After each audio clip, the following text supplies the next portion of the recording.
All right. Good afternoon, everybody. Welcome to this afternoon's presentation of the 2021 Kehrer Bielan Top Director Awards winners. Thank you all in the audience for joining us today, taking time out of your day and a busy holiday season to be here. We're here this afternoon to celebrate greatness in the delivery of investment services through banks and credit unions. And we couldn't do that without great entertainment. So we're going to be hearing from Ariana Grande and Maroon 5. The poet, the U.S. Poet Laureate is on hand to read an original verse on the meaning of leadership. And Michael Bublé, failed to land that one, is going to be on hand to help us get into the holiday spirit. Those are all lies, of course. We don't have any of that. What do we have? You have me. I'm your host for the next hour and a half. My name is Tim Kehrer. Thank you again for being here. As I mentioned, we're here to celebrate the best in among our peers, and that's really who you're going to hear from today, rather than all of those celebrities that I listed before. No offense to Miss Grande, but rather you're going to hear from your colleagues from around the industry, people like Rob Comfort from CUNA Brokerage Services, Leanne Rummel from Cetera, Claire McCarthy from LPL. You're also going to hear from a couple of other members of the Kehrer Bielan team. But to kick us off, I'm going to turn things over to Jay McAnally, who's here today representing our presenting sponsor, Ameriprise Financial Institutions Group. Jay, take it over. Awesome. Thank you, Tim. And we're thrilled to be here with all of you as the presenting sponsor of this inaugural Top Director Award. I haven't been in the business for a couple of decades. I know program leaders. I know some of them are CEOs, some of them are the presidents of their broker-dealer, and many of them are the program managers of their program. All of these people are exceptional in what they do. They're visionaries, they're purposeful. They're some of the hardest working people in the industry. The ones that I know personally, they take it to the nth degree to share their investment management experience, their knowledge, and they're always focused on delivering outstanding client experience. They're leaders of their teams and they're leaders within their financial institutions, day in and day out. So on behalf of Ameriprise Financial Institutions Group, we're proud to recognize the finalists of these awards and these recipients. We celebrate the value they bring every day to their clients, their advisors, and their financial institutions and our industry. So congratulations to all of you. We're looking forward to a wonderful event. Tim, we're proud to be a sponsor. Back to you. Thank you, Jay. Perfect. Before we get started, I'm going to turn things over to Ken Kehrer, who I'll tell you when among our firm, there's no question that Ken was the most enthusiastic about jumping on the opportunity to host these awards. And at the core of his excitement was the idea that we could perhaps do a better job than our predecessors in this space. So Ken, why don't you take it over, please? Thanks, Tim, and welcome everybody. And it's such a great joy to be able to celebrate the excellence in our community. When we decided to resuscitate the old Top Program Manager Awards from Bank Investment Consultant, we realized we had the opportunity to maybe do it better, to improve on that. And right off the bat, the first thing we decided was we were going to ditch the program manager designation. I've always chafed at that. I have a strong belief that demeans what people who used to be called program managers do. They don't run programs, they run a business line in their financial institution, and they ought to be recognized as such. So we've talked with that about past winners of the Top Program Manager Awards in the past, and kicked around what should we call that role, and we came up with director of investment services in a financial institution. So that's the first change we made. The other thing had to do with who was included in the awards. We always thought it was peculiar that in addition to having directors of investment services receive awards, also eligible were sales managers in large institutions, because we felt that a sales manager in a large institution is a different role than an investment services director. A sales manager, manages advisors directly. A program, or rather, investment services director does that, but more. They also manage up to the institution, and they also manage operations, and of course, they have P&L responsibility.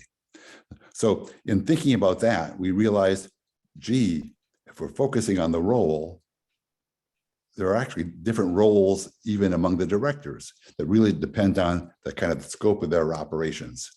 And that led us to thinking about how we might match our award categories to the roles. And so we came up with firms that were too small really to afford to have a director, or if they did, it was kind of uneconomic for them to do so. Maybe the director would have to be a producing advisor as well. So we settled on that small award category of less than seven advisors. The next category, which we call mid-size, are firms that have between 7 and 24 advisors. That's about the size that accommodates one sales manager. In our benchmarking data, we find that on average, a sales manager manages 16 or 17 advisors. The next category up was a firm that was maybe needed a second advisor. Firms that had between 25 and 50 advisors. And finally, there are the largest firms, which I got outvoted, and we're calling that the mega firms with more than 50 advisors. So that was the second change we made. The third was that we wanted a transparent, data-driven process.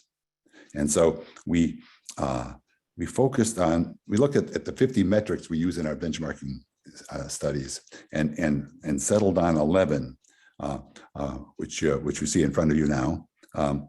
These 11 metrics essentially focus on important aspects of revenue penetration, advisor productivity, asset and client productivity, as well as some key management objectives like increasing advisor coverage, reducing client books, and deeper client penetration. Are these the best criteria? We thought so, we think so, but maybe there are better. We hope that by having this kind of data-driven transparency, we can create a robust dialogue about what are the best metrics to measure and evaluate how we do in the industry.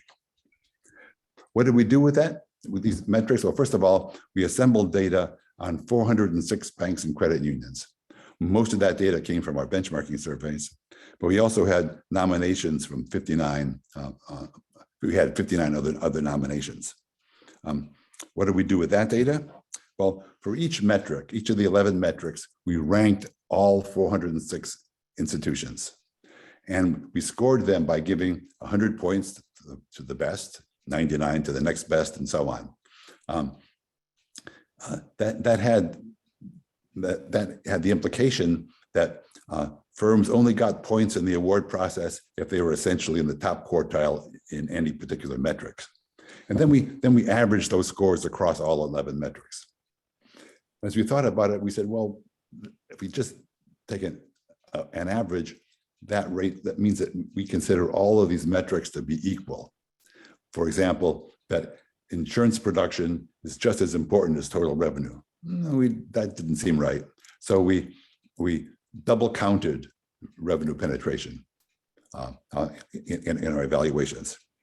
And Tim, let's show the people who clicked in what we came up with. Great, thank you, Ken. The first category tonight is the small firm category. As Ken mentioned, those are firms with fewer than 7 financial advisors. But even though this is the smallest category that we will be presenting tonight, these firms are no slouches. In fact, if we were to rank firms in all 4 size categories with one another, firms in this smallest category, some of them would be near the top of that list. So as my daughter has become fond of saying about herself, these firms may be small, but they are mighty. I am going to turn things over to our first presenters tonight. Welcome back, Jay McAnally from Ameriprise Financial Institutions Group, and Denise Narina. I apologize, Denise. I promised myself I wasn't going to do that. From our own firm, Kehrer Bielan Research and Consulting. Before I do that, I realized there was a detail that I failed to mention. There were a total of 23 winners in this category. Denise and Jay are going to reveal the top 5 firms in this category. You might notice that some of these firms chose to be recognized collectively rather than recognize an individual director. So with that, Jay and Denise. Awesome. Thank you, Tim. And it is my pleasure to announce the 5th Top Director Award in the small firm category, a program I worked with for 20 years. Community National Bank of Hondo and Chris Van Stavern is their producing manager, do a fantastic job. Congratulations, Chris and Community National Bank of Hondo.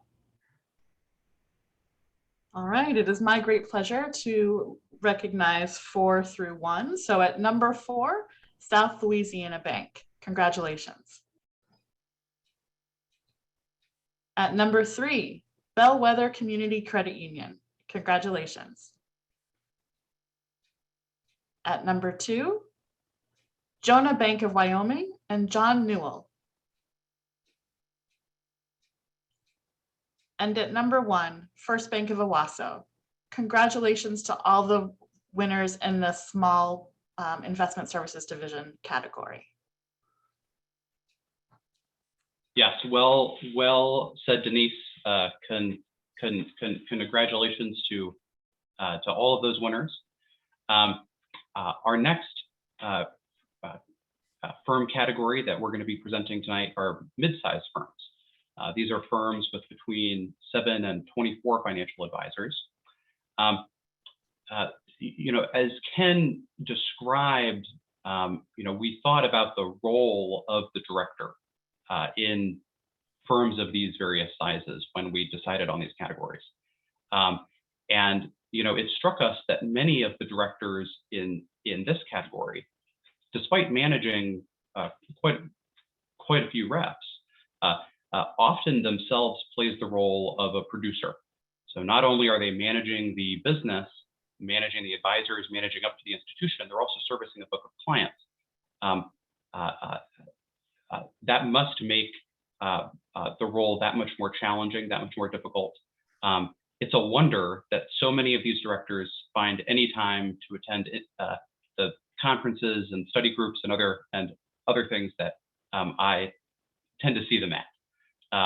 With that, I'd like to turn it over to Rob Comfort with CUNA Brokerage Services to announce our top 5 winners in this category. Rob. Hey, Tim, it's my pleasure. And I want to first thank Kehrer Bielan for, I think they've been around longer than even me, and that's a lot. And the credibility that you bring to our industry and, the data and the studies that bring us credibility with our leadership teams, with our institutions is greatly appreciated. So let's go ahead and get on with the awards. At number 5 in this great category is Town Bank, Ken Wren Jr. So congratulations to Town Bank for your terrific performance. At number 4 is a Legacy Federal Credit Union, Steve Franke, and it's just great to see both banks and credit unions represented throughout these awards. That's awesome. And at number 3, Corning Credit Union, Nick LaPuma. And Nick, congratulations to Corning on the terrific performance. At number 2, Elements Financial FCU over in Indianapolis, Matt Snively. Matt, good to see your name. You know, you've been around a long time like me when you recognize a lot of these names. So Matt, congratulations to Elements.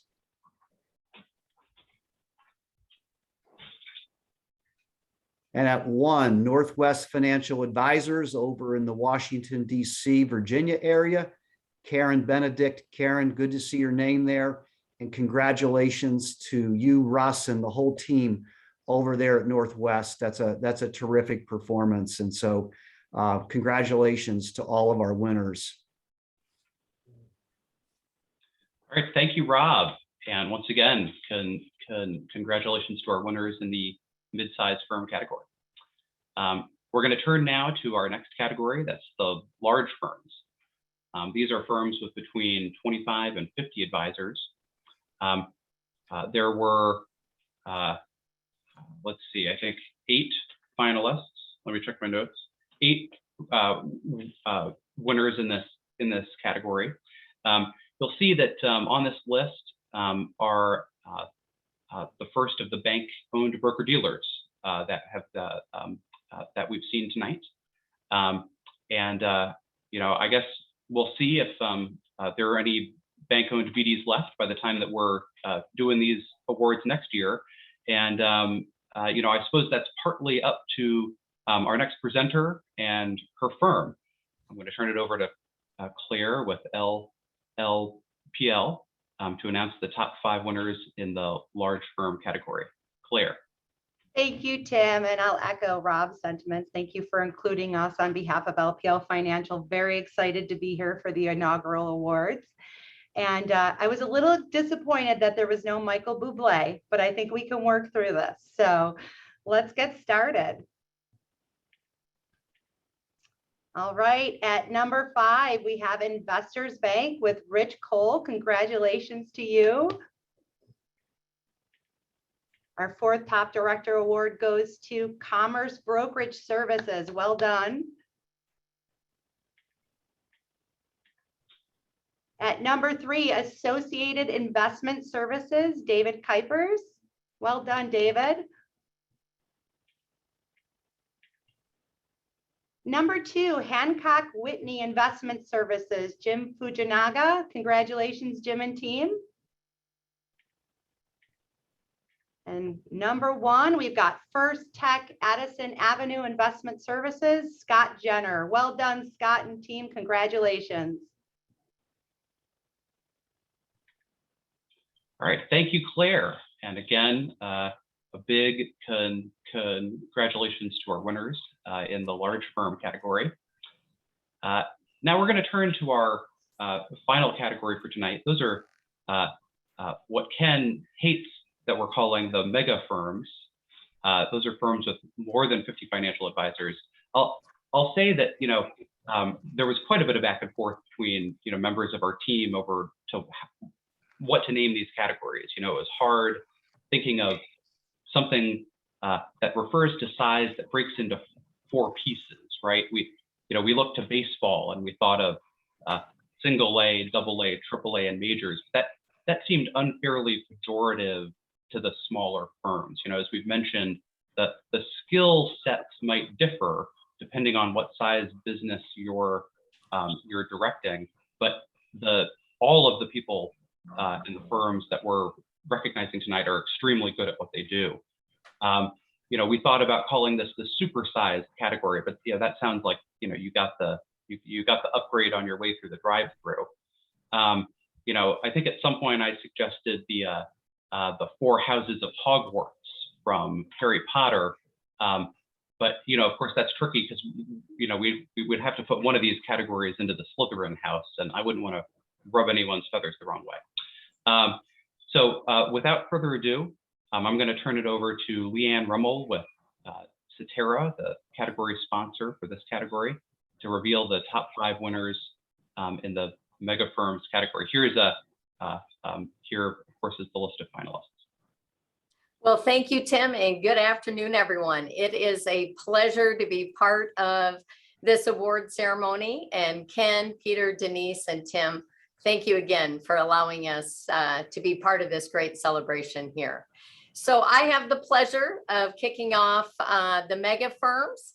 And so we'll begin at number 6. And we have Synovus Securities. So congratulations to Rob Varner and the entire team. And coming up on number 5, we have Pinnacle Financial Partners led by Gary Collard. So well done, Gary and team.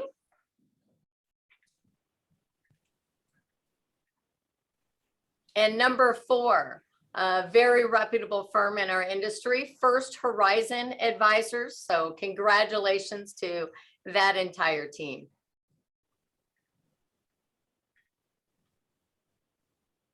Number 3 is Co-America Securities, Mike Malone.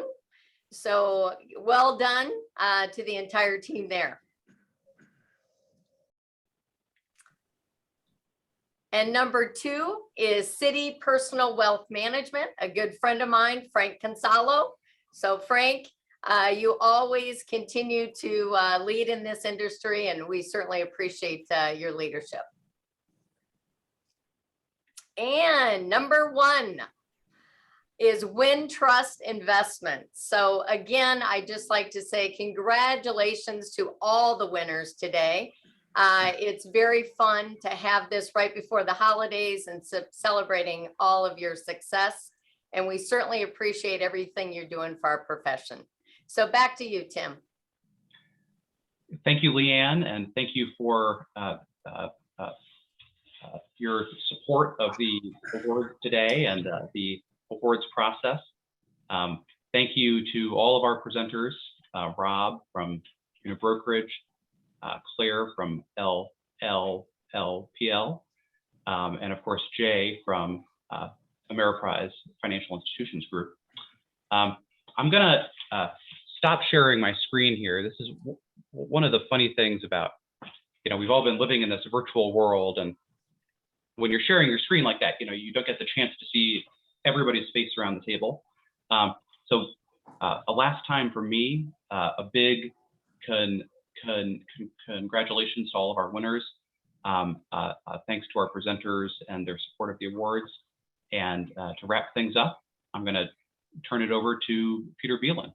Peter, take it away. Great. Thank you, Tim. Thank you, Ken, and all of our presenters. Unlike the Hollywood award shows, we are going to end early tonight. So how about that?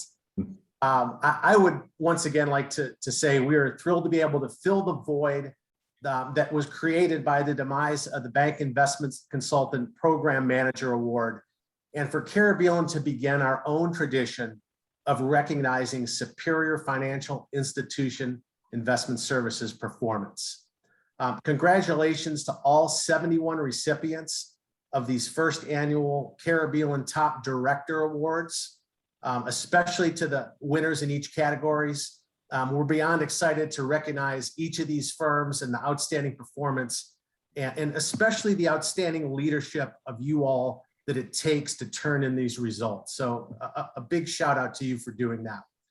You represent the best in our community, and our community is special. And to recognize folks that that have that leadership excellence is something that we're very proud to be able to do. So the recognition was well deserved, and glad we could share it with all of you this afternoon.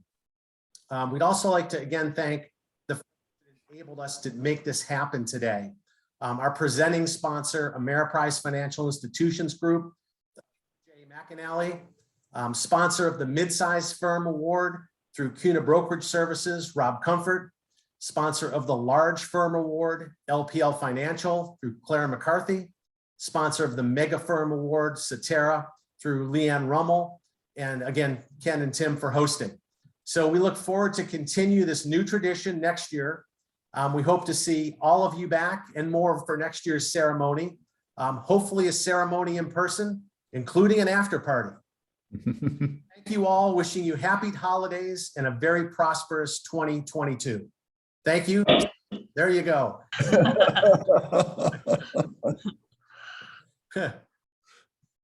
you Very so much nice. for being here tonight, and thank you for making our industry the wonderful place that it is. Thank you. Bye, everyone. Happy Thank you all. holidays. Happy holidays. Holidays. Thank you.